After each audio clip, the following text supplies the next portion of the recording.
Samedi 15 octobre 2016, mesdames et messieurs, bonsoir. Merci de prendre le rendez-vous hebdomadaire de votre émission Info Hebdo. Pour ce numéro, nous aurons deux rubriques, à savoir la rubrique des infos qui sera présentée par Billy Laibi et le plateau de décryptage où je recevrai mes confrères de la rédaction de ESAE TV dans lequel nous allons décrypter les 6 mois de gestion du gouvernement Talon. Sans plus tarder, j'invite Billy Laibi pour la rubrique des infos.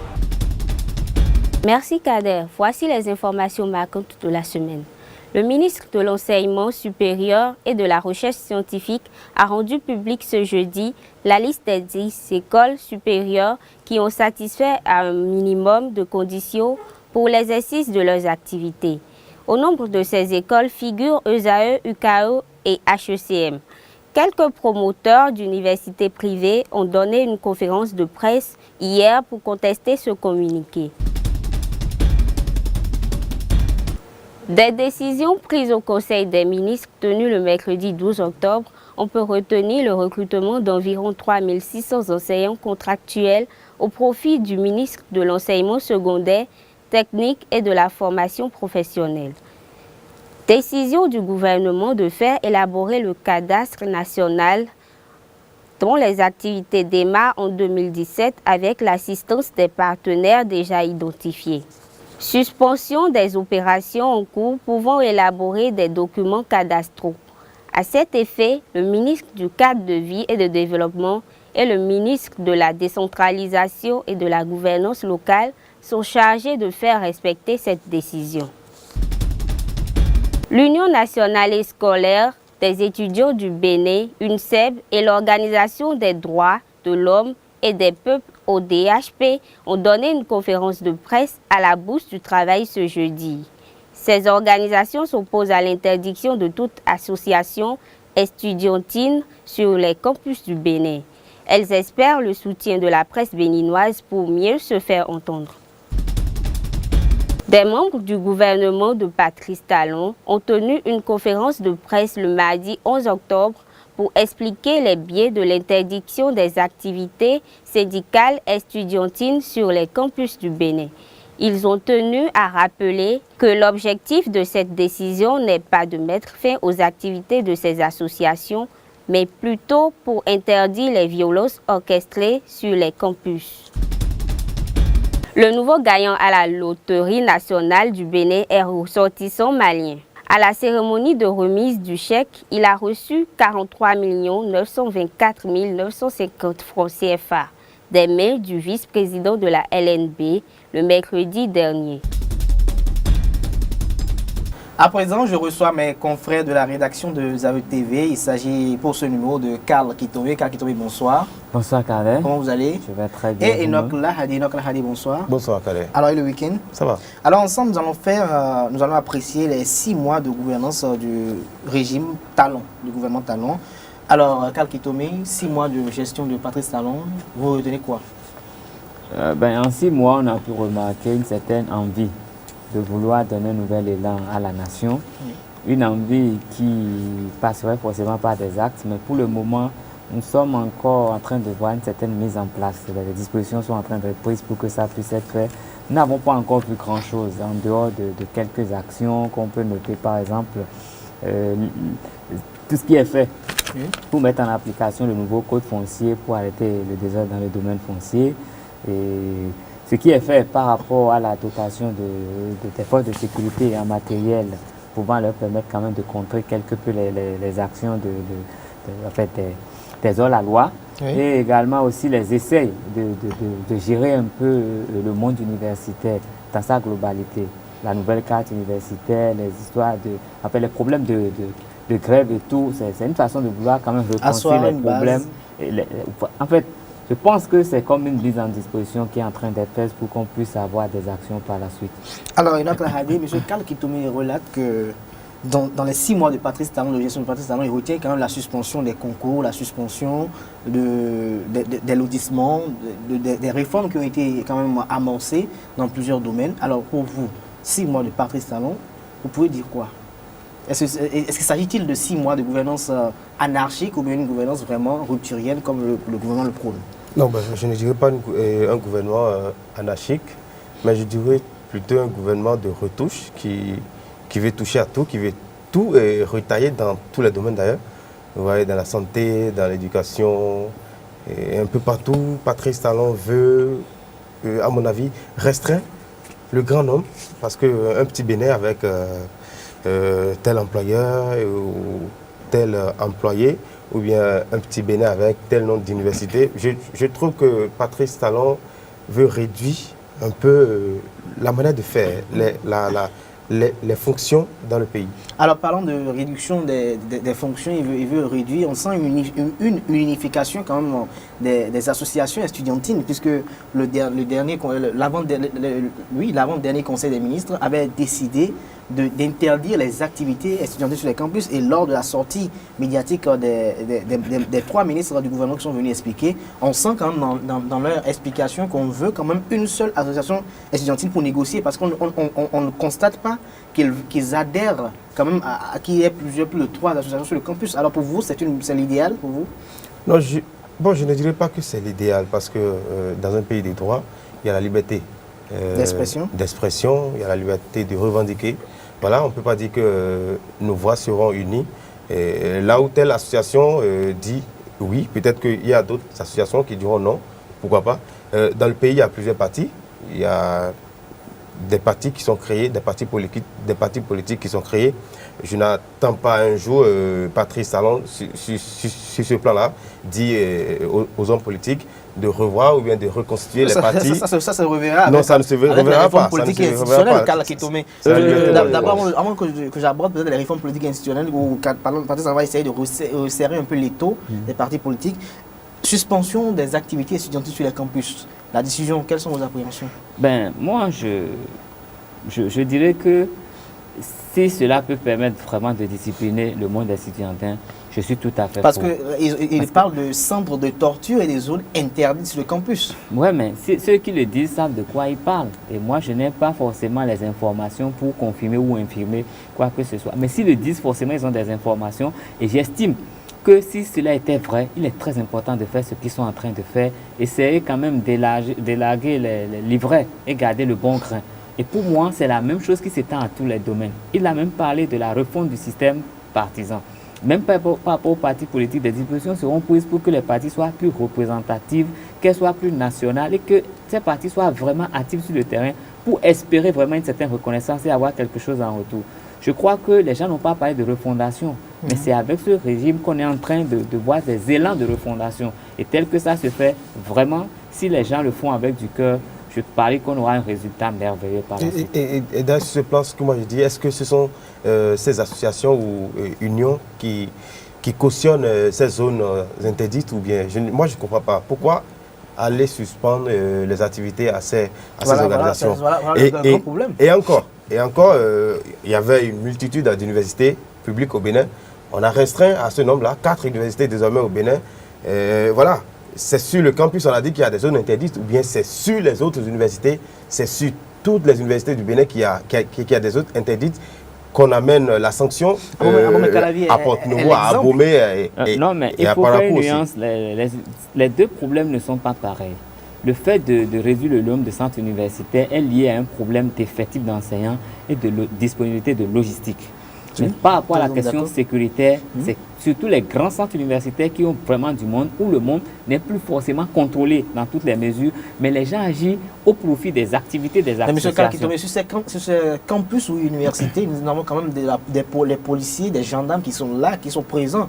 Est-ce à dire quand même que les formations, on parle de centres de torture et que ces étudiants sont formés par d'anciens militaires à la retraite, c'est-à-dire que la formation que reçoivent ces étudiants sont plus corsées, que la formation de, comment on appelle, de nos forces de l'ordre, de nos agents de sécurité. Non, je n'ai même pas envie de faire cette comparaison, mais pour quelqu'un qui a fréquenté l'université, c'est très facile de comprendre ce qu'ils sont en train de dire. Pour démanteler un ghetto, je ne vois pas quand même le gouvernement demander au ghetto de suspendre ses activités avant de le démanteler. Non, alors pour démanteler, s'il y a des zones interdites, si ces ghettos le font sur le couvert des associations, le fait de suspendre les associations permettra vraiment de savoir s'ils étaient vraiment portés ces associations ou pas. Parce que quand les associations ne sont plus là, s'ils ne disparaissent pas, ça veut dire que ça entretient quelque chose.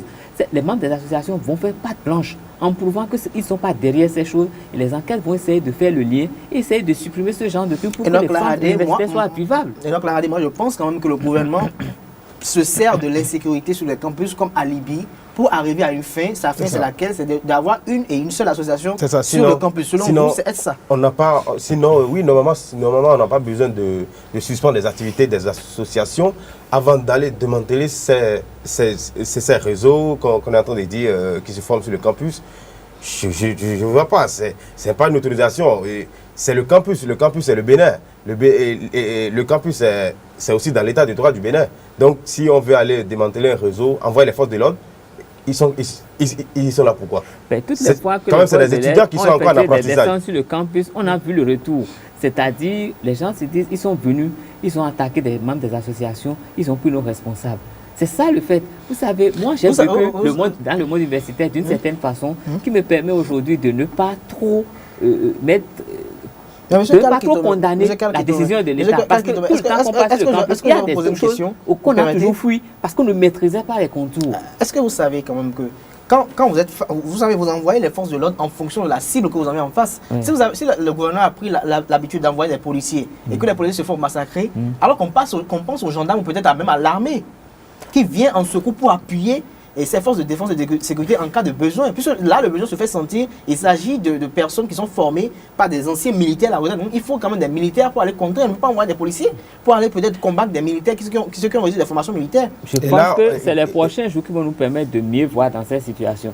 Parce que je ne peux pas affirmer d'ici qu'il y a ci ou ça. C'est eux qui savent vraiment ce qu'ils ont eu comme information et qui savent ce qu'ils sont en train de combattre. Mais il y a une chose, ce n'est pas les gens super armés qu'on envoie pour sécuriser des étudiants. C'est des gens qui sont à peine armés, qui sont là juste pour dissuader. Mais quand on en arrive à en tuer, il faut comprendre que les gens qui sont en face ne sont pas ceux qu'on pense avoir en face.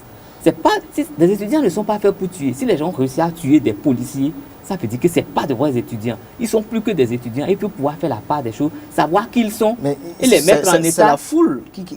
Non, je ne suis pas témoin, je ne sais pas ce qui s'est passé. J'imagine le nombre de policiers qu'il y a eu sur le campus. Mais si les gens ont pu s'en prendre à un policier jusqu'à en finir avec lui sans que les autres policiers ne puissent pas réagir, ça veut dire qu'il y a vraiment de quoi s'inquiéter. Oui, il y a vraiment de quoi s'inquiéter. Et il faut s'inquiéter également pour la sécurité des Béninois. Aujourd'hui, l'insécurité est devenue grandissante. La semaine dernière, nous avons également encore eu un braquage à Glazoué où des millions ont été emportés. Il paraîtrait-il que les malfrats ont tiré dans tous les sens. Et nous avons vu le gouvernement de la rupture prendre des décisions relatives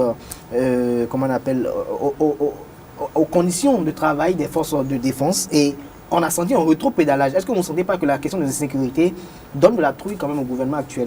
Ou bien ils sont incapables de faire face à cette insécurité? Non, moi je crois qu'ils sont déjà en plein dans la solution. Et ça me réjouit. Déjà, c'est ce que je disais à Cal. Si vous avez écho de ces endroits où il y a de l'insécurité, n'attendez plus, allez-y, montrez-nous les preuves qu'il y a des malfrats quelque part. Voilà ce qui s'est passé l'autre fois, où les policiers ont tué 4 malfrats, je crois. Ils ont montré ça au public. Oui. Vous avez vu depuis là, ça a cessé au Bénin. Ça a freiné. Ça a freiné. Voilà, ça a freiné un peu. Sinon, ça a ralenti. Ça a ralenti. C'était pas comme. Ce n'est plus les braquages dans tous les vents, dans tous les quartiers de Cotonou et autres, ont freiné aujourd'hui parce que ça a servi de leçon à d'autres personnes. C'est ça qu'on veut. Parce qu'on a la preuve que ces 4-là, voilà. C'est eux qui étaient sur d'autres braquages qui ont causé la mort ou bien qui ont fait des pertes qu'on appelle matérielles et autres. Ils ont tué, on a vu, ça a freiné et puis ça, c'est applaudi. S'il y a aussi un tel réseau sur le campus, c'est tout ce que moi je demande. Allez-y, montez-nous les preuves et puis ça se calme. C'est tout.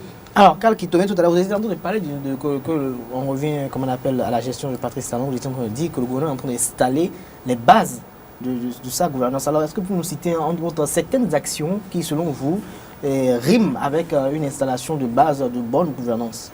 Je pense qu'actuellement au Bénin, les dispositions sont en train d'être prises pour sécuriser le secteur de l'électricité et de l'eau.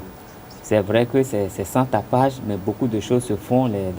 les bailleurs sont là, les partenaires sont là, les signatures ont été signées, les contrats ont été signés récemment pour que quand même à moyen terme on puisse régler le problème de l'électricité. Nous avons le PPA 2 qui revient encore. Non, pas le PPA 2, mais quand même un contrat qui permet quand même de continuer ce qui avait été suspendu d'une façon en attendant d'avoir un nouveau contrat avec le Royaume des Pays-Bas. Et nous savons que l'État est en train de prendre des dispositions pour armer les forces de l'ordre actuellement dans le pays.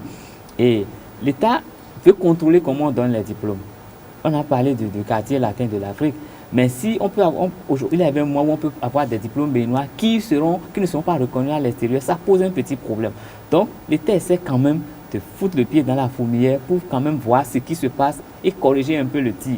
Ça se fait dans presque tous les domaines, dans la santé, un peu partout. Mais nous attendons quand même peut-être cette question de référendum qui va donner des bases juridiques à tout ce qu'il y a comme changements qui sont annoncés. Parce que si la base juridique ne suit pas, si un autre président venait à tout moment, on pourrait encore casser tout ça. Et donc, pour donner quand même une allure de solidité à tout ça, je crois que le gouvernement est en train de faire un effort que nous pouvons saluer. Alors, Enoch Lahadé, M. Kalkidomé était en train d'évoquer tout à l'heure quand même un assainissement du système éducatif. Et nous avons eu le jeudi dernier un communiqué qui a quand même essayé de nous publier la liste de 10 écoles qui sont les 10 écoles qui remplissent les conditions devant avoir des diplômes qui sont co-signés par l'État béninois. Alors, est-ce que vous pouvez nous en dire plus? Voilà, ce communiqué du ministère de l'Enseignement supérieur de la Recherche scientifique qui a publié la liste de 10 universités privées au Bénin qui remplissent lesquelles, par exemple, les conditions. Vous viennent à la tête très rapidement. Il y a d'abord ESAE. Ah bon, ESAE? Il y a HECM, il y a UKO, il y a Gaza Formation et d'autres universités que je ne peux plus citer. Voilà. C'est déjà ça. Alors, vous étiez à une conférence de presse hier et il paraît qu'il y avait des promoteurs qui ne sont pas du tout contents parce qu'ils se sentent lésés. Alors, oui, ils veulent quoi en fait? Ils se disent... Ils reprochent quoi à la ministre? Ils ne sont pas d'abord avertis selon leur communiqué. D'ailleurs, c'est sur les réseaux sociaux, sur WhatsApp, Facebook et autres qu'ils ont appris l'information, ce qui est qu'on appelle, ce qu'ils ne veulent pas accepter pour le moment. Comment se fait-il qu'ils sont dans le tort et puis, comment on appelle, le ministre de l'Enseignement supérieur n'a pas envoyé des lettres dans ces universités pour demander que, voilà, remplissez les conditions ou bien mettez-vous au pas avant de publier cette note-là sur WhatsApp. Et c'est sur WhatsApp qu'ils ont eu l'information. Ça a fait un peu de tollé et puis ils revendiquent ça quand même. L'essentiel est qu'ils aient l'information. Kalkidomé, vous avez quelque chose à ajouter dans le système, dans l'assainissement des réformes de l'enseignement supérieur? Vous savez, si vous voulez parler, c'est le permis de conduire, il y a les conditions à remplir. Tant que ces conditions ne sont pas remplies, vous n'avez pas le permis de conduire. Voilà. C'est pareil en toute chose. Tout à fait. Merci. Les écoles, à leur création, savaient tout ce qu'il fallait faire pour être dans les normes. Si quelque part ne l'ont pas fait, ils ont failli. Et tout ce qu'ils diront après, ça n'a pas de sens. Ça n'a pas du tout de sens. Tant qu'ils n'entreront pas dans les codes, on va les sanctionner. Et là, c'est encore rien. Dans le domaine sanitaire, c'est pire ce qui se passe. Je parie que le gouvernement va prendre aussi la décision courageuse de taper dans cette fourmilière pour qu'on arrête de tuer les pauvres gens qui viennent payer pour la mort. Alors je reste avec vous parce que vous étiez en train d'évoquer dans un panel la réforme politique et institutionnelle. Alors bientôt on va passer quand même à un référendum. Alors un petit mot dans les préparatifs un peu pas très visibles de Patrice Talon. Comment vous trouvez sa stratégie en fait? Bon, je trouve que c'est un fin stratège parce que le gars, pas vraiment le gars, le chef de l'État c'est quelqu'un qui est méticuleux. Il pense les problèmes, il fait appel à ceux qui maîtrisent le domaine et sans faire du bruit autour, il prépare ce qu'il a à faire. Et quand il est convaincu, il passe à l'action. Je crois que le jour qu'on va nous dévoiler la totalité des réformes proposées, ce serait vraiment une surprise pour nous. Et certains ne seront pas contents, je parie, parce que ça pourra vraiment déranger leurs intérêts. Mais je suis convaincu, connaissant celui qui est le chef de l'État, s'il va toujours dans qu'il suit toujours ce qu'il a comme ligne directive, je suis sûr que ces réformes vont nous apporter beaucoup pour les 20-30 prochaines années. Alors, Enoch Lahadé, on dit souvent, on a entendu dire que Patrice Talon n'est pas du genre à reculer derrière. Il doit être un président qui ne serait pas trop sentimentaliste. Il doit être un président qui ne doit pas trop être manipulable. Alors, êtes-vous d'avis avec ces commentaires? Je suis tout à fait d'avis.